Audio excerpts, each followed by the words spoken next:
नमस्कार दोस्तों, मैं आज आप सबको जीवन में दौलत की आज़ादी क्या होती है। हमें ये लगता है दौलत की आज़ादी क्या होता है। दौलत की आज़ादी उसे कहते हैं जिसके पास पैसे की कोई सीमा या बाउंडेशन ना हो, जितने चाहे पैसे को खरीद ले और जितना चाहे वो खरीद, उसके लिए कोई दिक्कत नहीं है।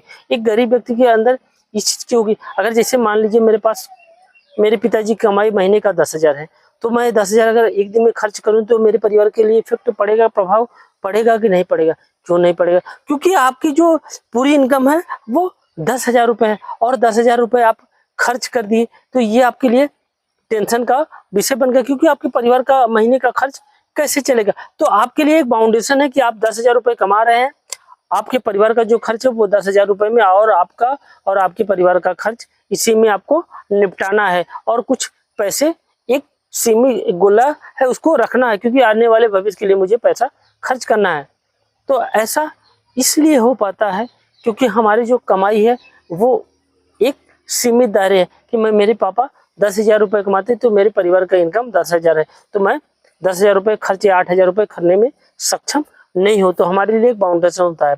तो बाउंडेशन के अलावा जो असीमित होते हैं, जिनके लिए कोई सीमा नहीं, जैसे 10,000 रुपये जिनकी कमाई आमदनी मान लीजिए करोड़ रुपए का है या लाख रुपए का रोज है, वो 10,000 खर्च कर लेगा तो उनके लिए बहुत ज्यादा इफेक्ट नहीं पड़ने वाला है, क्योंकि वो इतना ज्यादा उनका इनकम है और 10,000 रुपये खर्च हो गया तो क्या दिक्कत है। जैसे कहावत है ना कि समुद्र में 10, 15, 20 बाल्टी निकल जाए तो उसके लिए कोई प्रभाव नहीं पड़ता। ठीक उसी प्रकार ये होता है कि दौलत अगर जिनके पास बहुत ज्यादा है, अगर उनके लिए अगर कुछ खर्च हो जाए तो उसके लिए कोई बाउंड्री या कोई तकलीफ की बात नहीं है। लेकिन जिनकी पूरी कमाई इतने हैं, अगर वो खर्च कर देगा तो कैसे जीवित रहेगा। तो इसीलिए आप देखेंगे जो मिडिल क्लास या लोअर क्लास अगर कहीं रेस्टोरेंट में खाने के लिए जाते हैं, रेस्टोरेंट में सबसे पहला वो उनका कार्य ये होता है कि वो तुरंत जो मेनू होता है उसमें वो तुरंत देखते हैं, जो रेट होता है वो तुरंत देखते हैं कौन किस भाव का है, क्योंकि उनका जेब ये जवाब देता है कि आप बहुत बड़ी चीजों का खरीदारी नहीं कर सकते। इसलिए नहीं कर सकते क्योंकि आपके पास उतना ज्यादा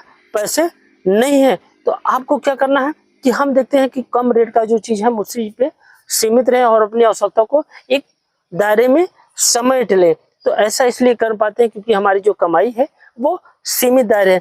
आप देखेंगे कि 80 से 90% ऐसे ही व्यक्ति आपको मिल जाएंगे कि जिनकी इनकम और कमाई एक सीमित दायरे है। क्योंकि आप देखेंगे अगर मेरे पिताजी 10,000 पिछले साल अगर कहीं नौकरी कंपनी से काम कर रहे हैं तो आप देखेंगे इस साल भी वो 10,000 रुपए कमा रहे हैं। लेकिन आप देखेंगे कि जो परिवार का खर्च है या लोगों का खर्च है वो धीरे धीरे स्टैंडर्ड मानक बढ़ता चला जा रहा है। क्योंकि हम जब अपने बचपन में थे तो हमारा मनोरंजन का साधन क्या होता था, हम क्रिकेट खेल लेते हैं या कुछ और खेल लेते थे। अगर कहीं मनोरंजन गाना वाना सुनना हुआ तो हम रेडियो लगा के चलते थे, और हमारे पास अगर टेलीविजन होता था तो टेलीविजन में दूरदर्शन आता था चित्रहार, वो भी संडे को या शनिवार को आता था, तो हम उससे अपना मनोरंजन कर लेते थे। लेकिन आज का डेट जो है, आज की जो 21वीं सदी है वो हट के है, क्योंकि यहाँ मनोरंजन का साधन क्या है। आप देखिए एंड्रॉइड मोबाइल में प्रति महीने आप सोच लीजिए 300 रुपए का रिचार्ज करा लिए। अगर उनका परिवार मिडिल क्लास है, उनके पास 6 मेंबर है, 6 मेंबर से आप देखेंगे मिनिमम आपके पास 6 के पास होगा, अगर उसमें कम होगा तो 4 के पास जरूर होगा एंड्रॉइड मोबाइल। तो 4 तिहाई 1200 रुपये पर मंथ उनके का हो रहा है कि उनका महीने का ये खर्च है, मोबाइल खर्च। इसके अलावा उनके जो बच्चे अगर पढ़ रहे हैं तो हाई प्रोफाइल, जैसे क्या होता है प्राइवेट स्कूल में पढ़े तो उसका फीस भी दे रहे हैं। लेकिन हम लोगों के जमाने में ऐसा नहीं था, हम लोग क्या किए सरकारी स्कूल पे पढ़ के दिए, क्योंकि उस समय ये निजीकरण का बढ़ावा नहीं चलता था। इसलिए इस समय निजीकरण का बढ़ावा चल रहा है तो लोग अपने बच्चे को विद्यालय में नहीं भेजना चाहते, क्योंकि वो ही की दृष्टि से देखते हैं वहाँ की शिक्षा गुणवत्तापूर्ण के लिए उनको विश्वास नहीं रह गया। तो ऐसा करने से उनकी जो जेब की खर्च पे उसी पे पड़ रहा है।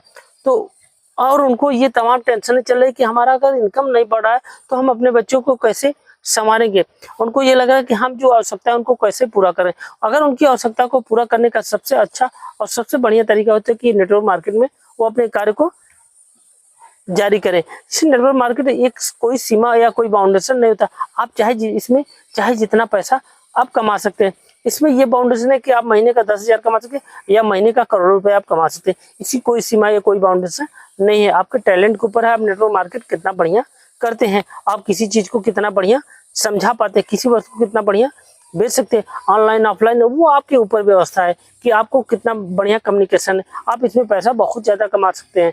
तो कमाने का तरीका होता है, ऐसा आप इसलिए कर पाते हैं क्योंकि आपकी आवश्यकता अगर बड़ी होगी तो आप कमा सकते हैं।